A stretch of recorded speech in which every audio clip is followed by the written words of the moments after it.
Bungie revealed the anti-champion mods for this season in today's artifact blog post, so you guys know the deal. Today I'm going to be revealing what are the best anti-champion weapons to have for season 22.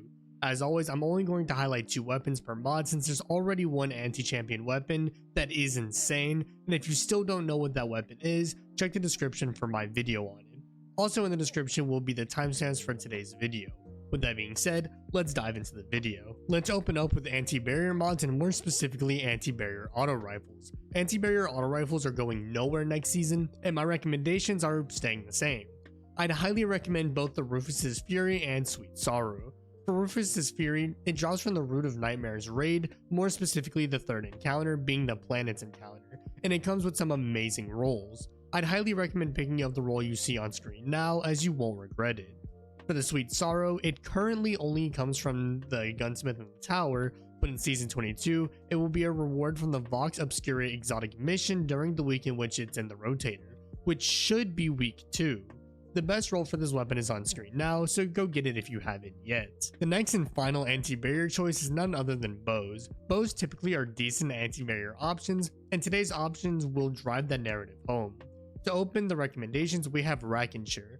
This bow comes from the war table in the helm in the Season 20 battlegrounds as an end of activity drop and comes with some great perks. If you want to know the god roll, feel free to check the screen right now.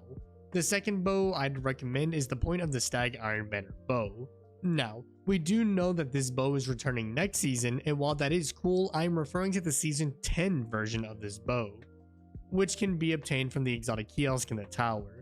It comes with Archer's Tempo and Vorpal Weapon, which are both great perks to have on a bow and endgame content. Moving on to the Overload mods, we have Overload Hand Cannon, which I'm super excited about, especially since hand cannons will be receiving a really nice buff next season. Anyways, to kick off the recommendations, I have to recommend the Fatebringer. It drops from the Vault of Glass raid and has some amazing perks with it. My personal favorite is Explosive Payload and Frenzy, which is on screen now. If you haven't yet, go and grind one of these right now. The second weapon is the Nation of Beasts. This hand cannon drops from the Last Wish raid and is genuinely a great hand cannon for higher end content, with access to perks like Perpetual Motion and Explosive Payload, which just so happens to be the god roll for high end PvE. Please do yourself a favor and get one of these weapons for this mod, because you won't regret it. The next Overload mod we have available this season will be Overload Machine Guns. This perk is back and was surprisingly useful last time it was available in the game, which was Season 20. Anyways, I'd highly recommend the Commemoration. This LMG comes from the Deepstone Crypt raid and it's flat out the best LMG in the game. I'd highly recommend farming a 10x checkpoint once the Deepstone Crypt raid is available to be farmed and grinding for the roll you see on screen now. The second recommendation is Corrective Measure, which drops from the Vault of Glass raid.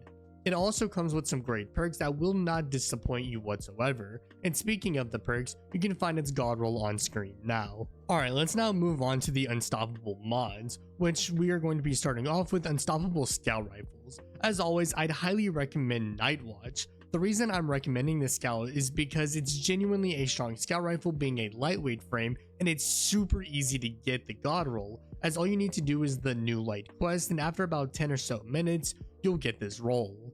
The final scout I'd recommend is none other than my favorite scout rifle in the game, Vouchsafe. This scout rifle is simply so satisfying to use, on top of it being a great scout rifle. This scout drops from the Dreaming City and its god roll can be found on screen now. Now the final Unstoppable Champion mod is for fusion rifles. I'm going to be honest with you, if you have a Chill Clip fusion rifle, stay far away from this mod. Bungie confirmed back when they announced how subclass verbs would be dealing with champions that having a champion mod on a weapon will cause that weapon to only work on the champion in which the mod affects, meaning that if you get this mod, you'll only be doing yourself harm. That said, if you don't have a Chill Clip fusion rifle or you simply don't want to get one for whatever reason, then the Null Composure will be good enough. It comes from the exotic kiosk in the tower and is a kick-ass fusion rifle in case you don't own a Chill Clip fusion rifle. Well, that'll wrap up today's video. If you found it useful, then drop a like and consider subscribing to the channel for more Destiny 2 content dropping weekly. Be sure to stop by my streams as I will be live this Tuesday streaming the Destiny 2 showcase and checking out Season 22, and I'd love to see you all there. Finally, check out my social media platforms, all linked in the description below. With that being said, I'm SniperKH, and I'm out. Good luck with gaming.